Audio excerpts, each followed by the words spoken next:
This podcast is certified fresh. Freshmediaworks.com.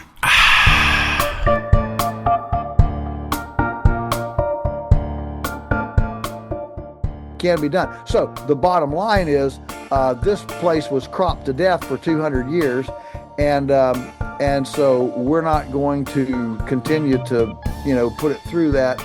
Yeah. We did. Welcome to Lunch with Chris. We're your host, Chris Daly, brings you uplifting interviews with extraordinary individuals making a positive impact. Join as he introduces remarkable people who have left their mark on their respective fields. Have you ever thought about doing your own podcast? It is the absolute best way to grow your brand, spread your message, and build your following. Fresh Media Works can help. We do all the heavy lifting, and you just focus on your message. To find out how easy we can make launching your new podcast, call 713-269-4620 or check us out at freshmediaworks.com.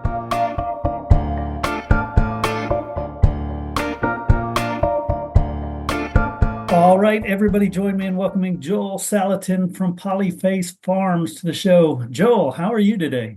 I'm doing great. I hope you are.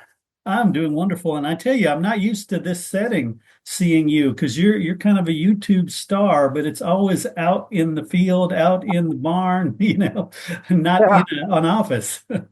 Maybe I need to change my background. I love that. I love that. And, I literally just walked in from chainsawing. I've been out. I had some time before this, so I went out and I cleaned a bunch of brush out from under some electric fence. We had a bad section that had kind of grown up with brush, so I've been out restoring. That's one of the funnest things I enjoy doing is taking chaos and turning it into order. I really enjoy that. It is that time of year. I do that. We've got 5 acres here. And I swear I spent a lot of time with the chainsaw cleaning up things because we have at least 100 oaks on the property.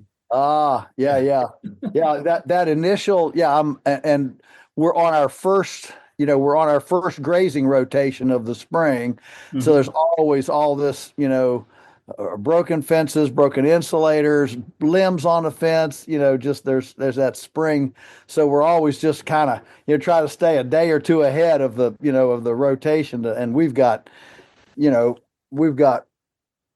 at home, we've got 250 acres of pasture. So there's, I don't know what, 5 miles of fence or something like that. Yeah. So yeah, it's fun. Nice. I love that. So let's back up because I want to dig into what you're doing, but I want to back up. Tell me about where you grew up and, kind of your early influences.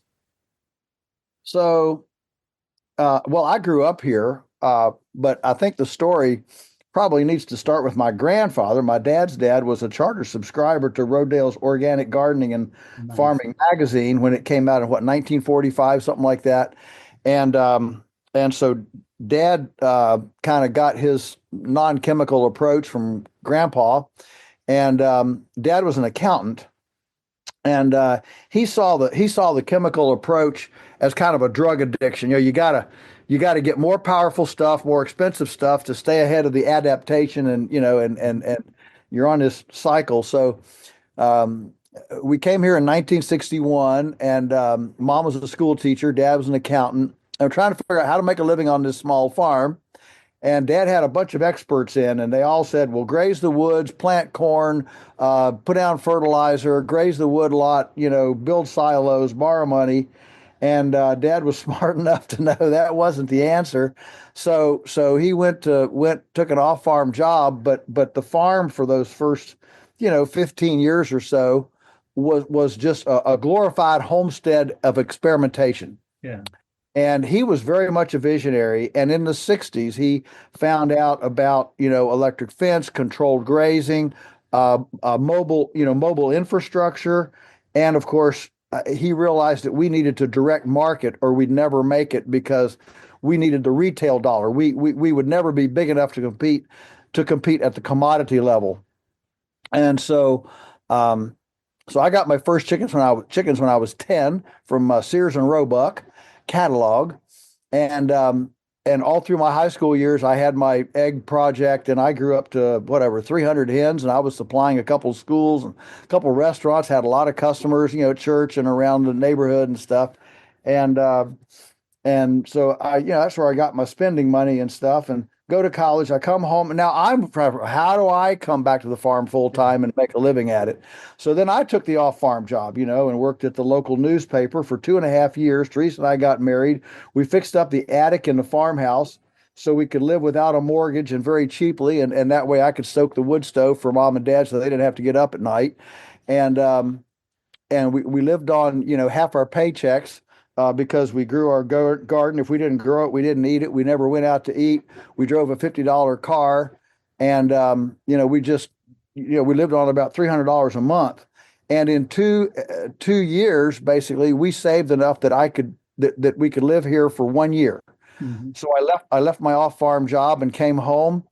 I really didn't think we'd make it. I thought, but I thought, well, if I'm home for a full year, maybe we can get enough projects ahead that, I could cut my town job down from 15 years to 12 or 12 to 8 or, something. And as it turned out, I never went back, but it took about 3 years till we could exhale, whew, I think we're going to make it. And so there we are. So then, we're farming and going along, and here we are, a young couple with a small farm, full-time gig, making a full-time living without a Swiss bank account or without, wealth stored up somewhere. And that became a bit of a compelling story, actually, and got picked up by media and different things. And then, one thing led to another. And today we have about 22 salaries from the farm, and we never expected this, but here we are. Nice. I love it. Yeah. And, I grew up a farm boy and couldn't wait to get out of the country to the big city as soon as I graduated high school. But, the whole time, whether it was in Houston or Dallas or Austin, any of those places, I just couldn't wait to get back here. And now for 4 years now, we've had our property. And I discovered you through chickens because we decided, look, we need to do this chicken thing, this, the gardening thing, and get back to where we both grew up. My wife and I are both from the area. And discovered the chicken tractor. I'd never heard that term before. And to talk about that, what you've developed there and how revolutionary it really is. Yeah, well, that's one of the biggest misconceptions people have. They think I'm really smart, but necessity is the mother of invention, right? And so one of my most poignant childhood memories was I don't know how old I was, probably no more than 7 or 8, but one Sunday, Dad said, I've found this guy that I think is interesting. Let's go visit him, a farmer. And so we got in the car on Sunday afternoon, 3 kids and mom and dad, and we headed down. I have no idea where it was. I don't even remember what the guy had. But what I remember was coming home and Dad literally levitating about the idea of mobile shelters, mobile infrastructure. And like I said, I don't know whether the guy had pigs, sheep, chickens. I don't know what he had. But for Dad, that was a revolutionary concept to have portable infrastructure. It just opened up a world of opportunities because now you could have your animals over here one day, over there another day, and if you didn't like them over here, you could move them over there. And goodness, you didn't even have to own the land. You could rent, and if your rent went south, you could load up everything. A portable farm. I mean, that was just so revolutionary. So we came home, and my older brother at the time was interested in raising rabbits. He wanted to have rabbits. Mm-hmm. And he'd met a guy that had rabbits. He thought that was kind of cool. So with this new idea of portable infrastructure, Dad designed and made a portable rabbit hutch that we could move around in the field. It was basically like an airplane. It had a 4-quadrant center core, and then 2 wings went out from it that were 8 feet by 12 feet. And so that was for 4 does. So each quadrant had 1 doe, and she could raise her bunnies there. And then each doe had a 4-foot by 12-foot run that she could go out in and eat grass. And then the idea was that every Saturday when Dad was home from work, he could pick up one end, and my brother and I could pick up the other end, and we could move it, and we'd move it, once a week along the. Well, the problem with rabbits is they dig. Yep. And we could not keep the rabbits in. We tried all sorts. We tried all sorts of things, and we could not keep them in. So we finally abandoned it, and went to a more conventional rabbit approach with cut and carry. My brother would cut grass and stuff and bring it in. Give it to the rabbits in there. And so of course, being farmers, you never throw stuff away. So we took those two rabbit runs and pulled them up in the rafters of the shed, and said, well, maybe someday they'll be useful for something else.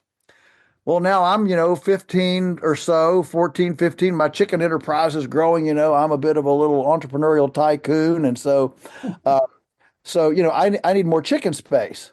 And at the time, I had all I had was an old 100-year-old chicken house with a proverbial dirt chicken yard out here, and so I needed chicken expansion, and so we're talking about, well, do we build another chicken house? What do we do? And Dad, in a moment of inspiration, said, well, we got those two rabbit runs up there in the rafters of the shed. Why don't we just pull them down and put chickens in them?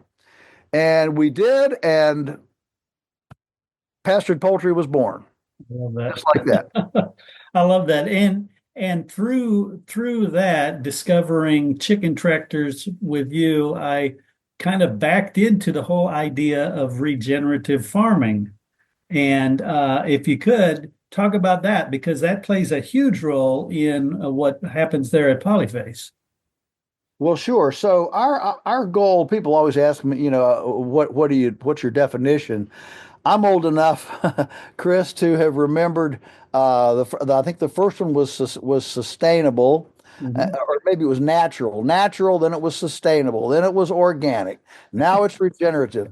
I've lived through these iterations. I don't know what the next word will be, but anyway, what we're talking about is leaving the land better than you found it. I mean, that's and having something that regenerates itself or improves. Agriculture that improves every year. Improves in what? Well, improves in soil, improves in water, improves in breathable air, improves in pollinators, improves in wildlife diversity, and production. Yeah. And so that's the idea. So as we, again, back in the 60s, we're, how do we do this thing? And so Dad's looking around, and if you look at nature as a template, it's actually fairly simple. Yeah. First of all, there are always animals. Every place on the planet has animals. I mean, even Antarctica has animals, and so animals are critical. But animals move. They don't stay in the same place. They're not in factory houses. They're not in little corrals. They move. Well, if they move, then you got to have mobile water, mobile shelter, and you've got to be able to move the feed around somehow. And so with that simple principle, we just started moving forward. We didn't sit around in a focus group and say, I wonder how we can be different. No, we used biomimicry, nature's patterns, if you will, as a template for our own domestic design. And so we got to move. We move the cows every day. We move the chickens every day, and so the mobility is what keeps the animals clean, hygienic, sanitary, and literally life interesting. They're in a new place every day with new discoveries, new places to go visit and see, and so another element was building soil. How 10-10-10 chemical fertilizer doesn't build soil. Soil is built in nature by decomposing organic matter. So we started composting, large scale composting, and we still do that. But then, and as composting went on, I was making these windrow compost piles, which means you got to handle everything twice. You got to pull it out, then you got to make your windrow, and then you got to spread it. And so then we came up with the idea. This was pretty original with doing that compost turning with pigs. So now we use pig aerators to turn that what we call the carbonaceous diaper, and turn it from anaerobic to aerobic compost, and then we spread that on the fields. So, so the innovations that we've done have been very much a copycat idea of how does nature work, and how do we duplicate that as close as possible, on the farm. Yeah, yeah, I like that a lot because, me just figuring it out before searching YouTube, that was always my angle was, okay, how does nature do it? Nature doesn't, like in a city, mow and pick up all the grass clippings and put them out on the road because it turns your yard into sand. Yeah, that's the Dust Bowl, right? yeah. Nature takes all that carbon and Yeah. puts it in situ. Now, leaves might blow a little bit, but carbon doesn't move very far in nature. It pretty much stays on site and gets recycled either through worms or bacteria or stomachs of birds and gizzards stomachs of herbivores and gizzards of birds.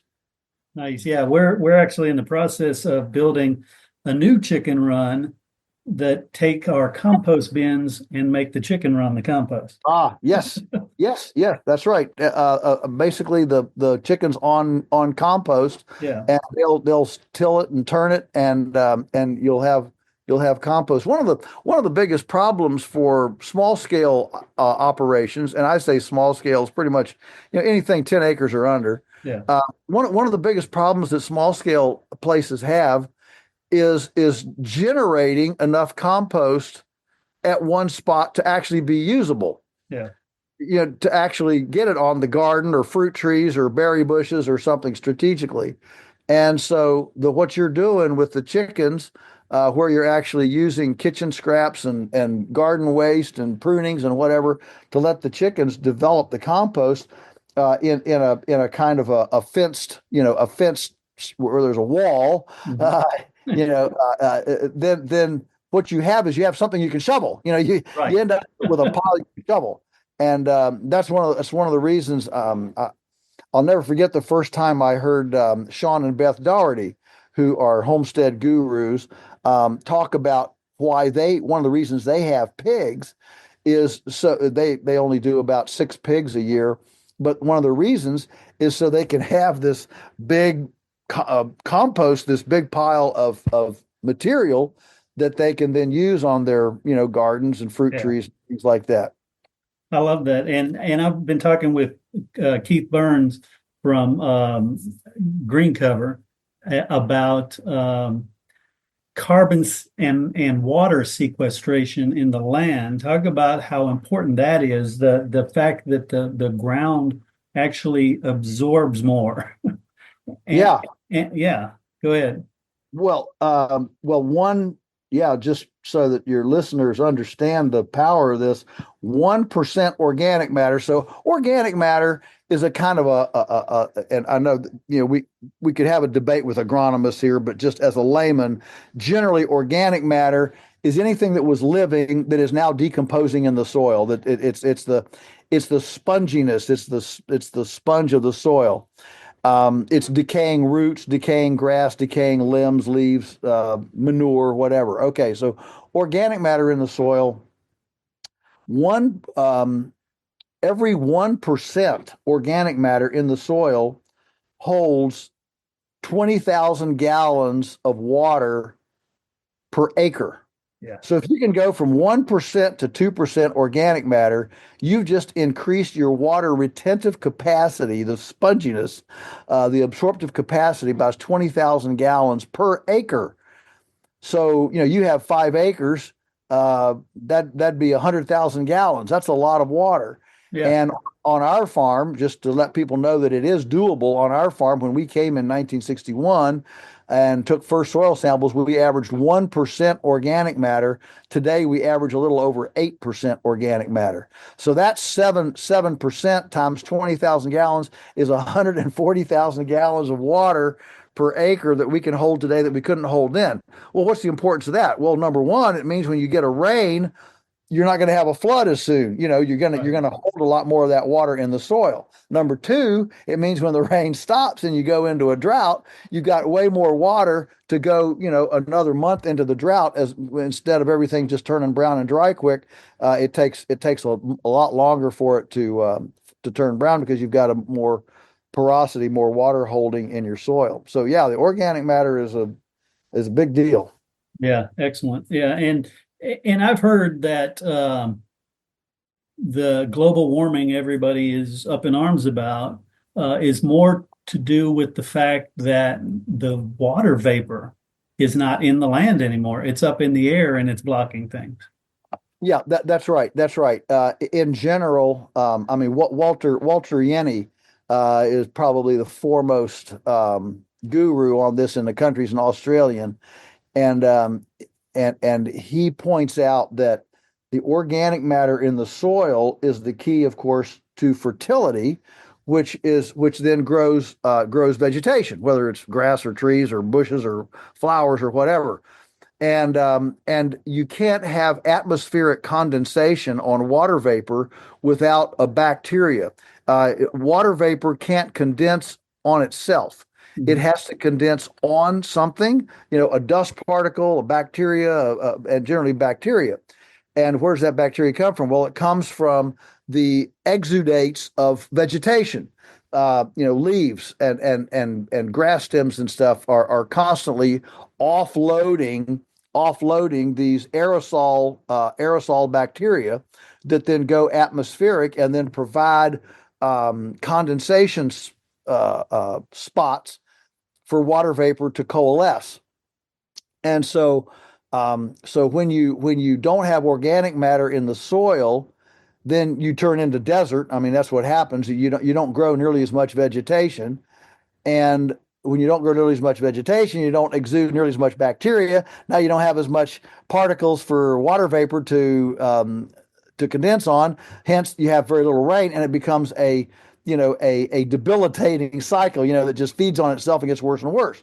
On the other hand, if you build organic matter, so you grow more vegetation, so you exude more bacteria, so you get more evapotranspiration, water condensation, then you have more rain, and then you have more vegetation, then you have more organic matter, then and it becomes so those cycles can be either positive or negative trajectories, depending on the organic matter in the soil, the carbon. It's basically the carbon bank in the soil. Yes. Nice.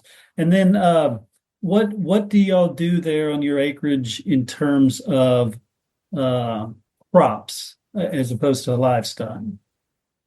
So we don't grow any, corn or soybeans or whatever. We buy those from neighbors, GMO free.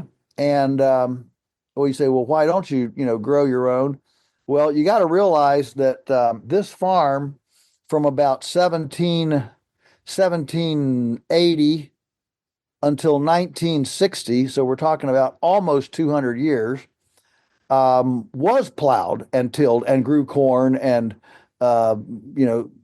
wheat and rye and barley and all that, and lost somewhere between 3 and 5 feet of soil. So that when we came in 1961, there were large areas that were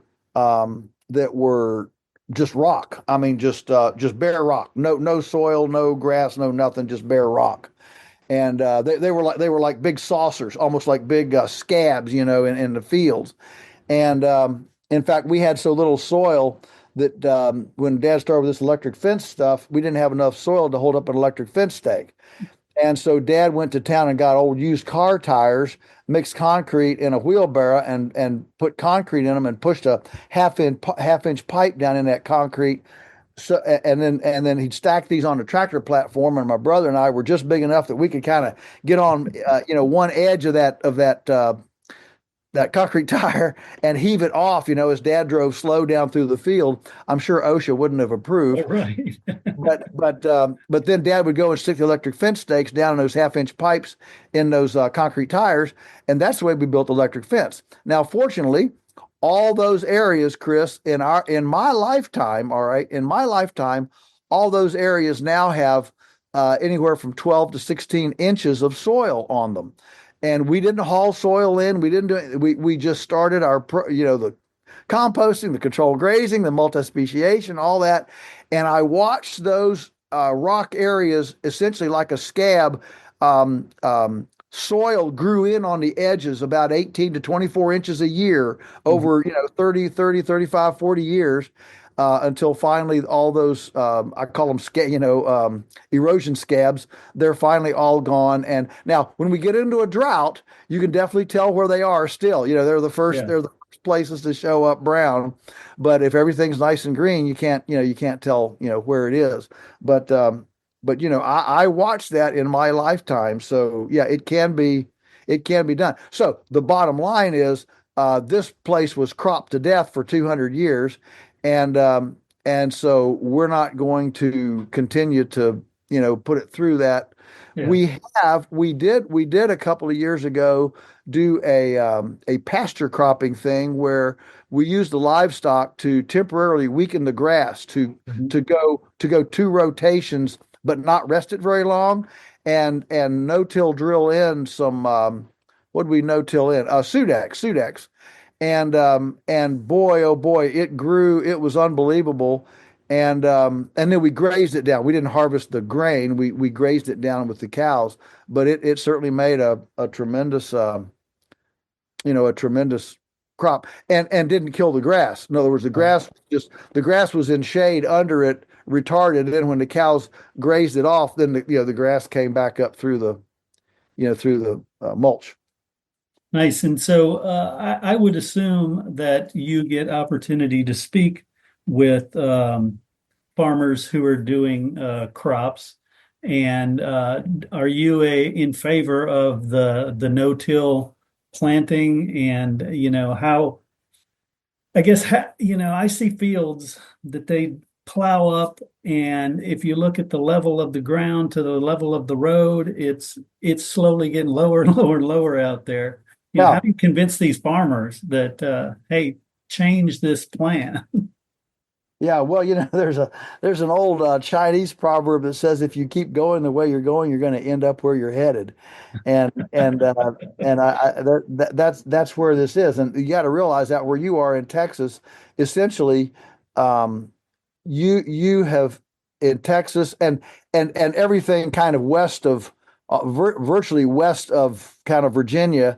Has had 100 years less abuse than where we are here in Virginia, because we were early in the Europeanization, colonization. So yeah, I don't know how you convince them. I mean, the thing is, it happens slow. It's like the frog in the water pan, and it happens slow over time.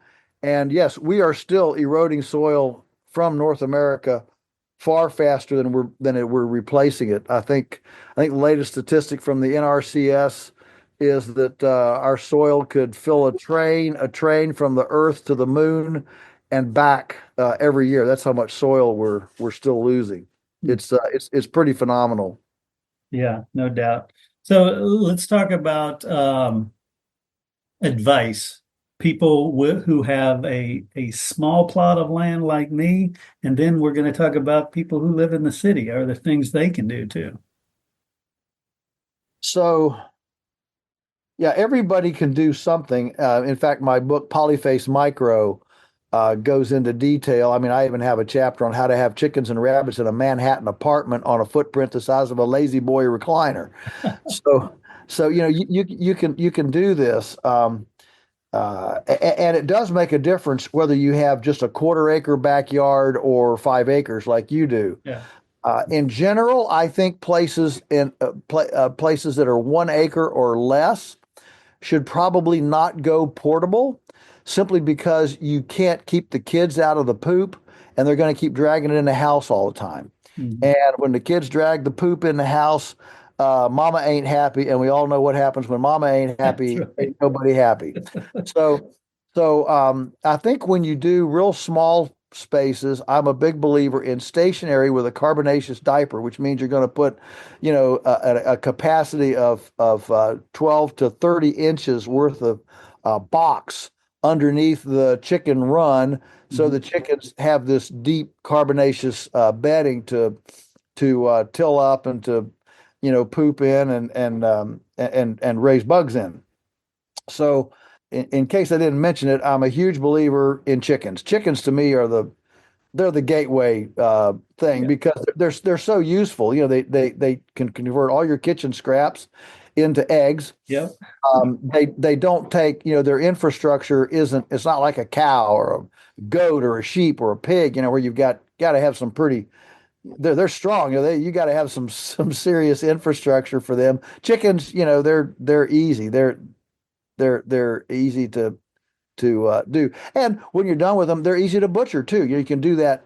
You can do that basically with a pot of water and pluck them and gut them on a outside card table. They're real easy to do. So I'm a huge believer in chickens. In fact, Pat Foreman in her book City Chickens or City Chicks, she talks about, I think her statistic is if one in three American households had enough chickens to eat their kitchen scraps, there would be no chicken industry in the U.S. No egg industry. No egg industry.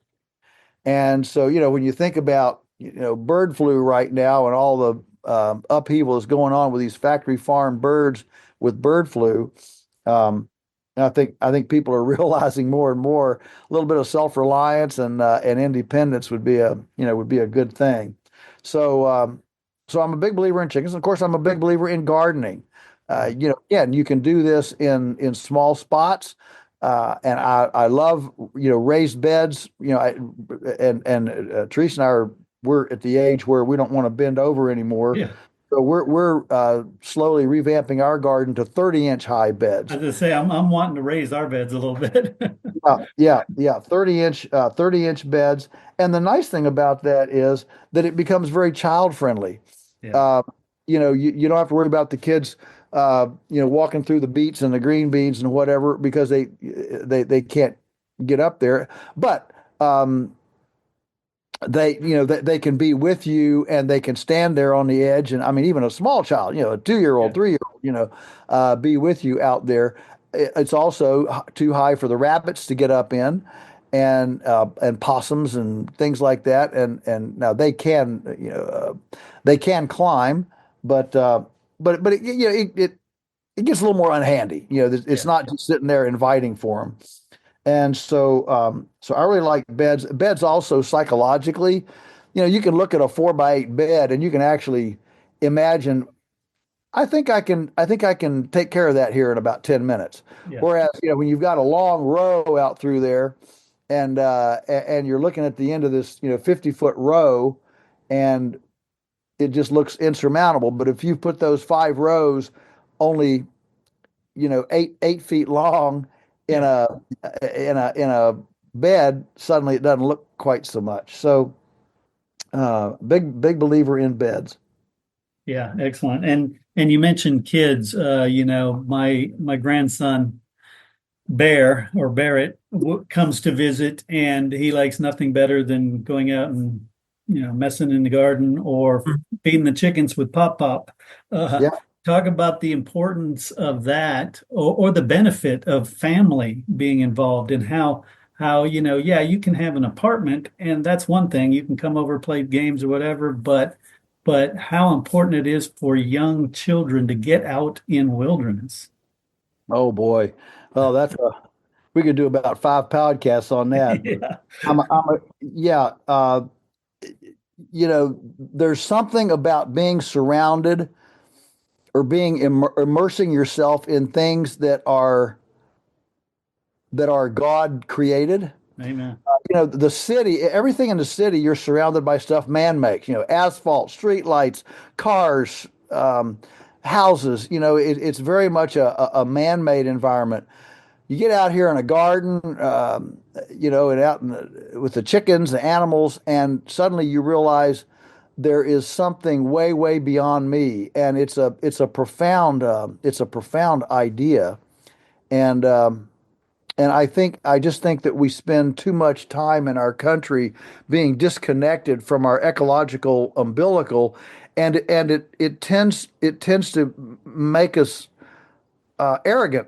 You Yeah. know, like, man, I got this world by the tail. All I got to do is wiggle my thumbs here on the screen, and I can do anything I want to. And and so then we lose common sense, Yeah. and we lose a humility toward caretaking creation, toward stewardship, all these things. And um, so yeah, I'm a big believer in interacting and viscerally participating and interacting in life. Yeah. Not only that, but just to interact with death. I mean, anybody that's got a garden and chickens is going to have a dead one every now and then, a dead tomato, a dead chicken, a dead, and to realize that this game of life is real. It's not you play a video game and you wreck your vehicle, and in 2 seconds the game gives you a new vehicle and you're back up and running, and that's not the way life is. Yeah. Life is there's certainly humor and levity in life, but we got to realize it's a game for all the marbles, and we can't just resurrect the dead tomato plant. We can't just resurrect the dead chickens. Life doesn't just take care of that for us. And so We can compost all of them and make them back into the circle of life. yeah, yeah, yeah, that's right. That's right.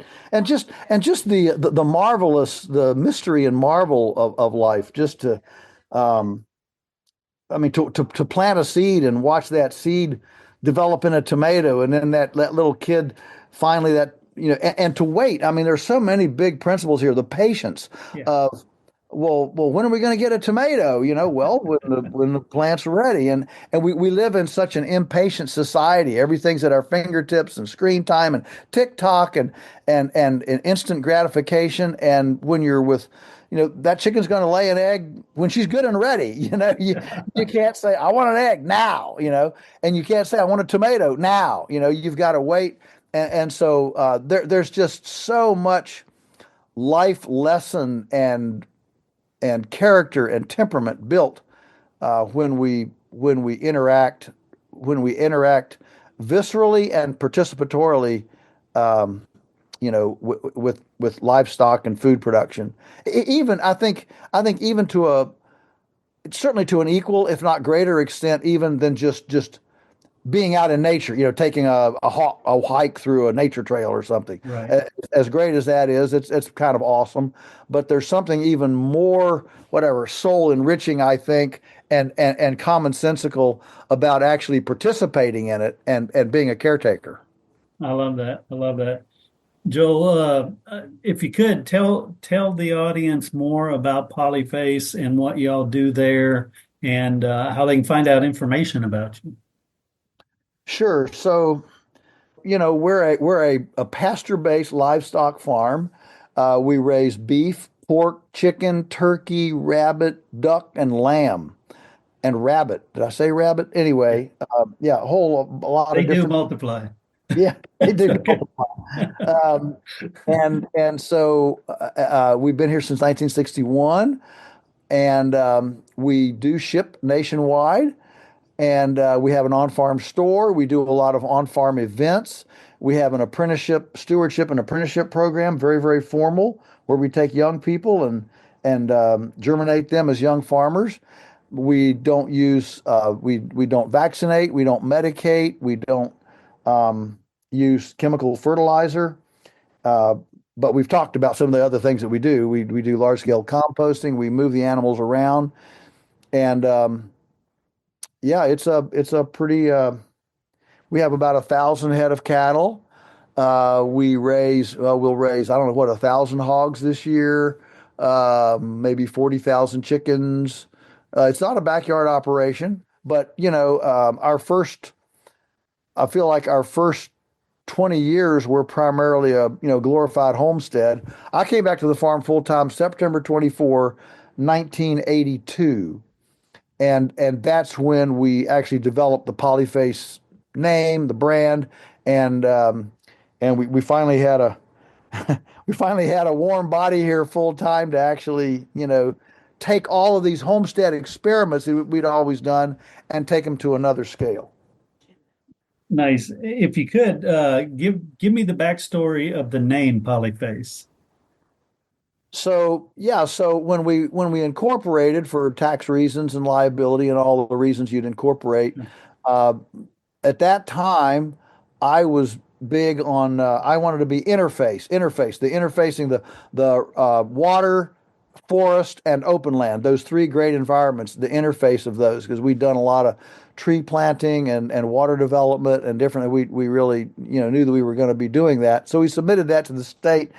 And they denied us because there was already an interface in the Virginia. So, and I was out milking. We had a couple Guernsey cows. I was milking a cow. Dad came out and told me, and I remember like anything. I was sitting there milking. Oh shoot, they turned us down. Oh crud. Well, so I'm sitting there. Dad's with the paper in his hand, and I said, well, if we can't be interface, maybe we can be polyface. Many face. Yeah. And we both liked it, and so. And just to give you one little nuance of that, Dad wanted to he just assumed we'd be, Salatin Incorporated, like, Ford Motor Company and whatever. And I said, no, Dad. I said, this is bigger than us, and it may be that there comes a day when a Salatin isn't running this. So let's not confine it to us. Let's be bigger umbrella than that.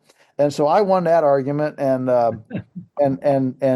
became Polyface. But yeah, so for information, for people wanting more stuff, we have a very comprehensive website, polyfacefarms.com, and you can Google that, and you can see my speaking schedule, and you can buy food, you can get swag, you can you can come for a visit. We do farm tours.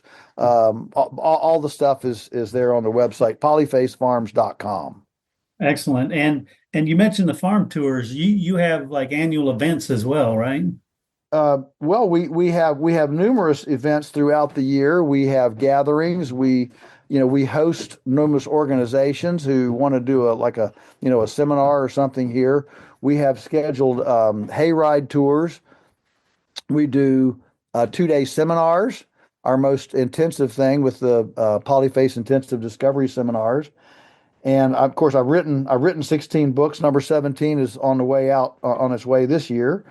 And so yeah, there's a pretty healthy informational, educational component to the farm now, because it's it has matured to the point where our prototypes have been proven now over several decades to work, and so you get a track record, and then people start getting interested.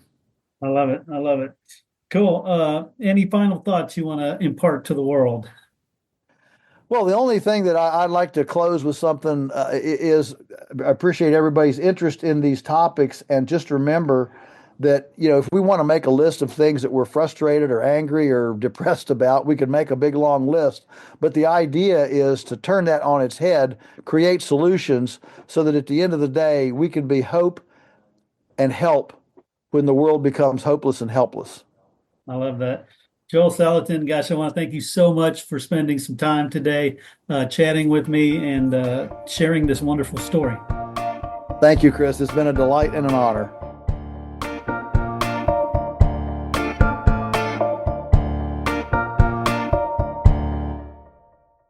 Ready to grow your podcast beyond 1,000 downloads per episode? Join the Podcast Masters Guild and unlock proven strategies, expert coaching, and a community of fellow podcasters to elevate your show. Visit freshmediaworks.com/PMG and start growing today.